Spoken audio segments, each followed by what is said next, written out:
अस्सलाम वालेकुम स्टूडेंट्स, आज हमने 10th क्लास की केमिस्ट्री में चैप्टर नंबर 2 जो है हमारे एसिड बेसिस, उसमें हमने सेकंड कंसेप्ट एसिड और बेस के मुतालिक पढ़ना है, जिसको हम क्या कहते हैं, लॉरी ब्रॉन्स्टन कंसेप्ट कहते हैं।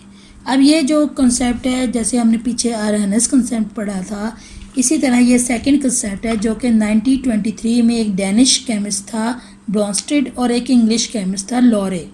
इन्होंने जो है एसिड और बेस के मुतालिक जो है वो अपनी अलग-अलग थ्योरीज़ जो हैं वो प्रेजेंट की थी, लेकिन चूँकि इनकी एसिड और बेस की जो थ्योरीज़ थी वो प्रोटॉन ट्रांसफ़र थी, यानी इनका कंसेप्ट एक जैसा था, इस वजह से इनको ब्रॉन्स्टन लॉरी कंसेप्ट कहते हैं। दोनों साइंटिस्ट का इकट्ठा काम नहीं है, दोनों साइंटिस्ट ने अलग-अलग एसिड और बेस के कंसेप्ट पे काम किया था, लेकिन इनकी जो कंसेप्ट की बेस थी वो चूँकि एक थी ट्रांसफ़र ऑफ प्रोटॉन थी, जिसकी वजह से इनका दोनों को जो है कंसेप्ट को जो है वो इकट्ठा कर दिया गया। अब इसमें देखेंगे कि ब्रॉन्स्टन लॉरी ने अपने इस कंसेप्ट के मुताबिक जो है वो एसिड और बेस को कैसे डिफ़ाइन किया।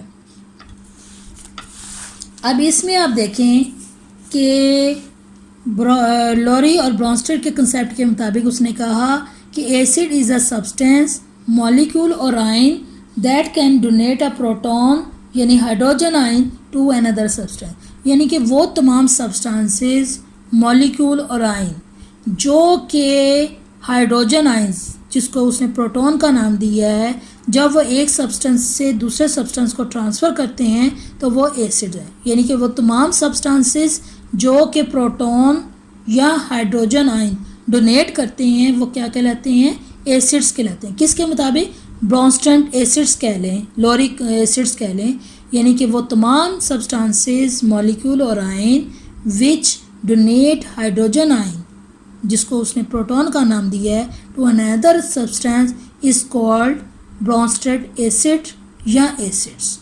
ठीक है, इसके मुताबिक फिर दूसरी बेस की उसने कहा कि base is a substance that can accept a proton from another substance. Base क्या है, ये एक ऐसा सब्सटेंस है जो दूसरे सब्सटेंस से जो है प्रोटॉन यानी हाइड्रोजन आयन जो है वो एक्सेप्ट करेगा, तो इसको हम कहते हैं बेस। इसका मतलब ये हुआ कि लॉरे ब्रॉन्स्टन का जो कंसेप्ट है वो ट्रांसफ़र ऑफ प्रोटॉन पे है, यानी कि वो सब्सटेंसेस जो हाइड्रोजन आयन या प्रोटॉन दें वो एसिड्स कहलाते हैं, और वो सब्सटेंसेस जो कि हाइड्रोजन आयन एक्सेप्ट करें या प्रोटॉन जो हैं वो एक्सेप्ट करें, उसको उसने बेसिस कहा। अब इसमें आप देखें कि एग्जांपल के तौर पर कि यहाँ पे HCl जो है ये डिज़ोल्व करते हैं पानी में। जब HCl जो है यहाँ पे एसिड के तौर पे एक्ट करता है और वाटर जो है वो बेस के तौर पर एक्ट करता है। अब इसमें आप देखें हमारे पास इक्वेशन है HCl + NH3। अब यहाँ पे HCl जो है वो एसिड है और अमोनिया जो है वो बेस के तौर पर एक्ट करता है। कैसे करता है, HCl + NH3 जब ये दोनों कंबाइन करते हैं तो होता क्या है कि ये जो HCl का हाइड्रोजन आयन है, ये सब्सटेंस इसको अमोनिया को दे देता है।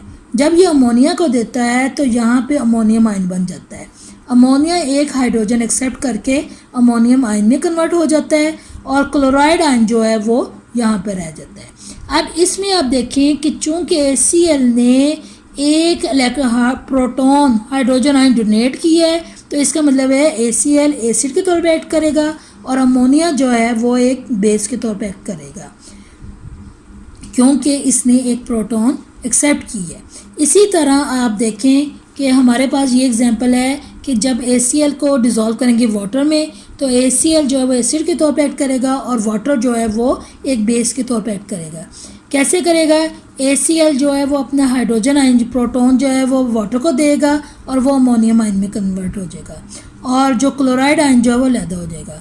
तो वो इसका मतलब है कि यहाँ पे वाटर जो है वो हाइड्रोजन आयन एक्सेप्ट करके जो है वो हाइड्रोनियम आयन बनाएगा, जिसको हम कॉन्जुगेट एसिड कहेंगे, और जो क्लोराइड आयन जो है जब वो हाइड्रोजन को सेपरेट कर देगा तो क्लोराइड आयन लैदा रह जाएगा और उसको हम कॉन्जुगेट बेस कहते हैं। अब ये जो है एसिड और बेस की लॉरी ब्रॉन्स्टन के मुताबिक उसने डिफ़ाइन किया है। बेसिकली अगर हम देखें तो ये एक रिवर्सिबल रिएक्शन है। रिवर्सिबल रिएक्शन में क्या होता है कि फॉरवर्ड रिएक्शन में अगर हम देखें तो क्या होगा कि ACl और वाटर जो है वो कंबाइन होकर हाइड्रोनियम आयन और क्लोराइड आयन बना रहे हैं।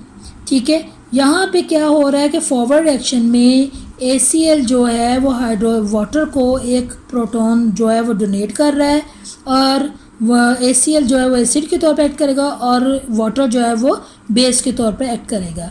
जबकि रिवर्स रिएक्शन में क्या होगा कि क्लोराइड आयन जो है वो हाइड्रोनियम आयन से जो है वो एक प्रोटॉन ले रहा है और एक्सेप्ट कर रहा है और ये क्या बना रहा है, यहाँ पे क्लोराइड आयन जो है वो बेस के तौर पे एक्ट करेगी क्योंकि ये हाइड्रोनियम आयन से जो है वो एक प्रोटॉन लेकर ACl बना रहा है और हाइड्रोनियम आयन जो है वो एक एसिड के तौर पे एक्ट करेगा क्योंकि ये हाइड्रोनियम आयन जो है क्लोराइड आयन को जो है वो एक हाइड्रोजन आयन देकर वाटर दोबारा बना रहा है। ठीक है, और इसको हम कहेंगे कि हाइड्रोनियम आयन जो है वो कॉन्जुगेट एसिड है और जो क्लोराइड आयन है वो कॉन्जुगेट बेस है।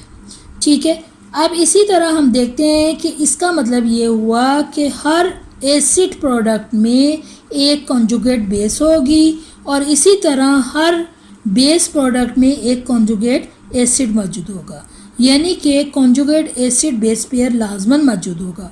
कॉन्जुगेट का मतलब होता है जॉइंट टुगेदर। यहाँ पे देखें कि ACl जो है वो वाटर को हाइड्रोजन आयन दे रहा है, प्रोटॉन दे रहा है और हाइड्रोनियम आयन में चेंज हो रहा है। अब ये कॉन्जुगेट एसिड है। अब यहाँ पे क्लोराइड आयन जो है वो चूँकि प्रोटॉन दे रहा है तो यहाँ पे वो कॉन्जुगेट बेस है। अब कॉन्जुगेट बेस क्या है कि कॉन्जुगेट एसिड जो है वो हाइड्रोजन आयन यानी प्रोटॉन जो है वो क्लोराइड आयन को दे रहा है, तो इसका मतलब है चूँकि ये कॉन्जुगेट बेस के तौर पर एक्ट करेगी क्योंकि ये प्रोटॉन एक्सेप्ट कर रही है और हाइड्रोनियम आयन जो है वो कॉन्जुगेट एसिड के तौर पर एक्ट करेगा क्योंकि ये एक प्रोटॉन जो है वो दे रहा है, डोनेट कर रहा है। अब इसका मतलब हुआ कि इस लिहाज से अगर हम डेफिनेशंस के लिहाज से देखें, मार्क करें, a conjugate acid is a species formed by accepting a proton by a base. Conjugate acid क्या होता है, ये एक ऐसी स्पीशी होती है जो कि एक बेस से जो है वो प्रोटॉन एक्सेप्ट करने पे बनती है। ठीक है, अच्छा जी, अब इसके बाद हम देखते हैं कॉन्जुगेट बेस क्या होती है। ये भी स्पीशी होती है formed by donating a proton by an acid, यानी एसिड को एक प्रोटॉन देने पे जो है ये बनती है। ये देखें यहाँ पे जो है ये कॉन्जुगेट बेस कैसे बनेगा, ये प्रोटॉन इसको देगा और ये कॉन्जुगेट बेस बन जाएगी। और कॉन्जुगेट एसिड क्या होता है कि ये एक्सेप्ट करता है, ये देखिए ये प्रोटॉन उसने वाटर ने एक्सेप्ट किया और ये कॉन्जुगेट एसिड में बन गया। अब इसी तरह वो कहता है कि इसका मतलब हुआ कि कॉन्जुगेट एसिड और बेस का जो पेयर होता है वो एक दूसरे से सिर्फ एक सिंगल प्रोटॉन की बेस पे जो है वो डिफ़र करता है, यानी कि एक जो है वो जो कॉन्जुगेट एसिड होता है वो प्रोटॉन एक्सेप्ट करता है, कॉन्जुगेट बेस क्या होती है वो प्रोटॉन डोनेट करती है।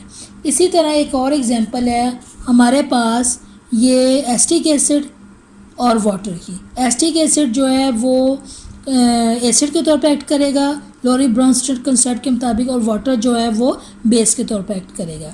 क्या होगा कि वह जो एसिटिक एसिड है ये अपना ये वाला हाइड्रोजन आयन जो है प्रोटॉन जो है ये वाटर को देगा और ये कॉन्जुगेट बेस बन जाएगी। नेगेटिव आयन बन जाएगा ना तो वो कॉन्जुगेट बेस बन जाएगी और वाटर जो है एक प्रोटॉन एक्सेप्ट करेगा, ये बेस के तौर पे एक्ट करेगा और ये हाइड्रोनियम आयन यानी कि कॉन्जुगेट एसिड बन जाएगी। अच्छा जी, अब इसके बाद हम देखते हैं कि according to Bronsted Lowry concept acid और बेस जो होते हैं ऑलवेज वर्क टुगेदर। किसी भी कभी ये नहीं हो सकता कि एक सब्सटेंस है हम उसको कहें जी एसिड है बेस। एसिड कॉन्जुगेट जो लॉरी ब्रॉन्स्टेड के कंसेप्ट के मुताबिक दो सब्सटेंस का लाजमन होना चाहिए, यानी कि इसके कंसेप्ट के मुताबिक दो सब्सटेंसेस लाजमन होने चाहिए। एक सब्सटेंस जो है वो प्रोटॉन ट्रांसफ़र करे, डोनेट करे और दूसरा सब्सटेंस उसको एक्सेप्ट करे। अब इसका मतलब ये हुआ कि एक सब्सटेंस अकेला सब्सटेंस जो है वो कभी भी एसिड के तौर पे एक्ट नहीं कर सकता जब तक उसका डोनर ना हो। ठीक है, डोनर और एक्सेप्टर जो है वो होना चाहिए। अब इसी तरह आप देखें कि वाटर जो है वो एक बेस के तौर पे भी रिएक्ट करता है, जैसे कि हमने ऊपर एग्जांपल पढ़ी थी ACl में, और इसी तरह ये एक बेस के तौर पे भी एक्ट करता है। इसमें देखें वाटर और अमोनिया का रिएक्शन है। वाटर जो है ये अमोनिया को एक वाटर में जो होता है H हाइड्रोजन आयंस होते हैं और हाइड्रोक्सिल आयन होते हैं। पॉजिटिव आयन हाइड्रोजन आयंस होते हैं और नेगेटिव आयन हाइड्रोक्सिल आयन होते हैं।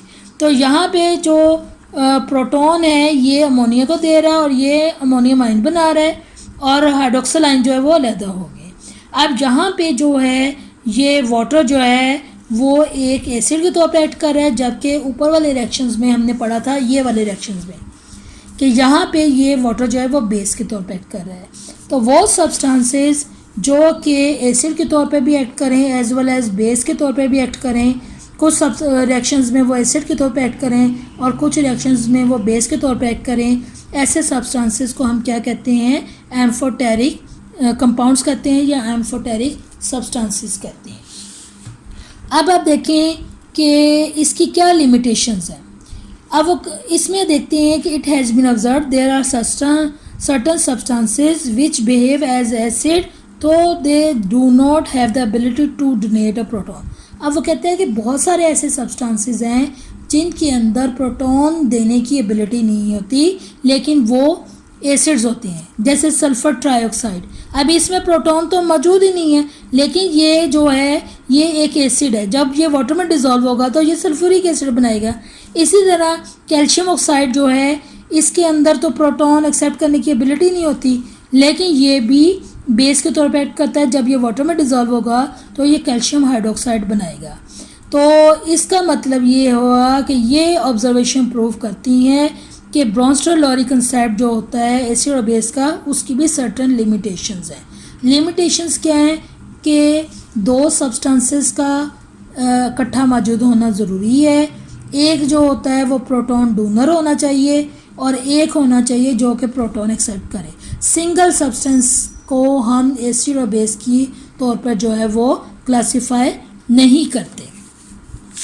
अब इसी तरह हम देखते हैं कि जितने भी RNS एसिड्स होते हैं ना वो ब्रॉन्स्टन-लॉरी एसिड्स होते हैं। जितने भी RNS एसिड्स हैं वो ब्रॉन्स्टन-लॉरी एसिड्स हैं लेकिन हाइड्रोक्सिल आयन के, और जो ब्रॉन्स्टन-लॉरी बेसिस होती हैं वो RNS बेसिस नहीं है, क्योंकि हमने दो कंसेप्ट पढ़े, RNS कंसेप्ट और ब्रॉन्स्टन-लॉरी कंसेप्ट। इसके मुताबिक जो RNS एसिड्स हैं वो ब्रॉन्स्टन-लॉरी एसिड्स हो सकते हैं क्योंकि उसमें हाइड्रोजन आयन होता है, प्रोटॉन रिलीज़ करते हैं और यहाँ पे भी वो प्रोटॉन डोनेट करते हैं। तो इसका मतलब है कि RNS एसिड्स और ब्रॉन्स्टन-लॉरी एसिड्स जो हैं वो सेम है, एक जैसे हैं, लेकिन RNS बेसिस और ब्रॉन्स्टन-लॉरी बेसिस जो हैं वो डिफरेंट है।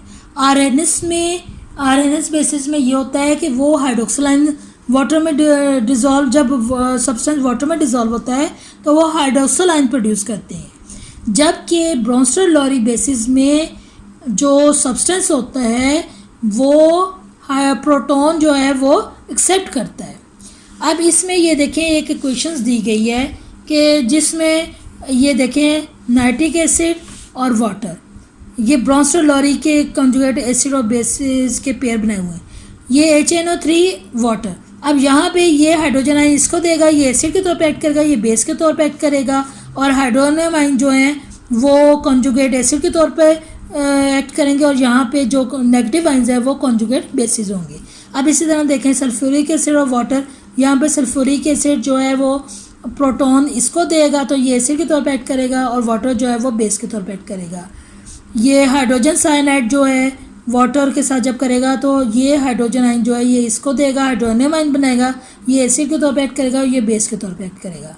एसिटिक एसिड जो है ये वाटर के साथ जब रिएक्ट करेगा तो ये हाइड्रोजन आयन यानी प्रोटॉन जो है ये वाटर को देगा तो ये एसिड के तौर पे एक्ट करेगा, वाटर जो है इससे हाइड्रोजन आयन लेगा, प्रोटॉन लेगा और ये बेस के तौर पे एक्ट करेगा। वाटर और ये अमोनिया की एग्जांपल है। वाटर यहाँ पे एसिड के तौर पे एक्ट कर रहा है क्योंकि H+OH यानी कि इसमें प्रोटॉन हाइड्रोजन आयन है और हाइड्रोक्सिल आयन भी मौजूद है। हाइड्रोजन आयन जो है ये अमोनिया को देगा और अमोनियम आयन में कन्वर्ट हो जाएगा। यहाँ पे ये एसिड के तौर पे एक्ट कर रहा है और ये अमोनिया जो है बेस के तौर पे एक्ट कर रही है। इस रिएक्शन में जो H2O और CO3, अब यहाँ पे ये हाइड्रोजन इसको देगा तो ये बाइकार्बोनेट बना देगा और जो है यहाँ पे जो है वो हाइड्रोक्सिल आयन बनेंगे। ठीक है। अब चूंकि इसने हाइड्रोजन आयन इसको दिया, ये एसिड के तौर पर एक्ट करेगा और ये बेस के तौर पर एक्ट करेगा। इसी तरह ACl और HCO3, इसमें ये ACl जो है ये प्रोटॉन जो है ये बाइकार्बोनेट आयन को देगा और ये H2CO3 बन जाएगा और क्लोराइड आयन्स जो हैं वो अलहदा हो जाएंगे। तो ये तमाम जो हैं जो प्रोटॉन एक्सेप्ट करके हाइड्रोजन आयन में बनेंगे ये कॉन्जुगेट एसिड्स होंगे, और जो प्रोटॉन डोनेट करेंगे और वो क्या बन जाएंगे, कॉन्जुगेट बेसिस बन जाएंगी। तो स्टूडेंट्स इनकी आपने बहुत अच्छे तरीके से प्रैक्टिस करनी है और इसको बहुत अच्छे तरीके से याद करना है। ये भी लॉन्ग क्वेश्चन आ सकता है कि explain Laurie Bronster concept in detail, या शॉर्ट क्वेश्चन भी आ सकता है कि डिफाइन ब्रॉन्स्टर एसिड और ब्रॉन्स्टर बेस, और बाज़ का इसकी लिमिटेशंस भी शॉर्ट क्वेश्चन में आ सकती हैं। आपने इसको एज ए लॉन्ग याद करना है ताकि कोई भी अगर शॉर्ट आए तो इसको अपने अच्छे तरीके से याद करके बता सकें। अल्लाह हाफिज़।